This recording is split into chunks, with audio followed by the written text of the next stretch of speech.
Don Hewitt had a genius that has never been and will never be replicated. He could look at a story for the first time, not knowing anything about it at all, because as I said, there's no interference. So he sees it cold, and he liked to do that. He said, this is the way people at home are going to see it. But here was the genius. He could hold the whole 15 minutes in his head, having seen it just once, and say, the third part should be the first part. And when so-and-so says, and then he would repeat what the person said, it doesn't make any sense. You have to help us. You have to write something ahead of time.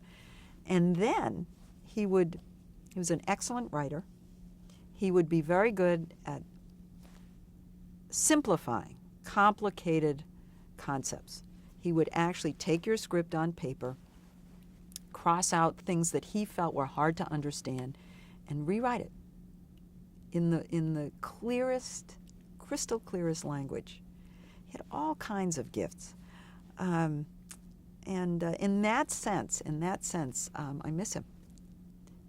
He didn't fix 100% of my pieces, only 99.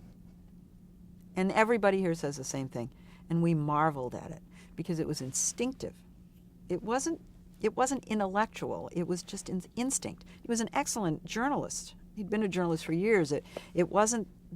But that wasn't the genius as much as just the instinct on how to make it clear and to tell the story well, to develop a thread line in a piece, like a little play, a beginning, a middle, and an end. Our stories have to be compressed into a paragraph or two. We call them the blue sheet. They're neither blue nor a sheet, but that's... And so a very short synopsis is presented for our boss, Hewitt and now Jeff Fager, to approve or disapprove. They almost always approve. And then a budget has to be presented by the producer. How much is it going to cost to produce this? And that also has to be approved.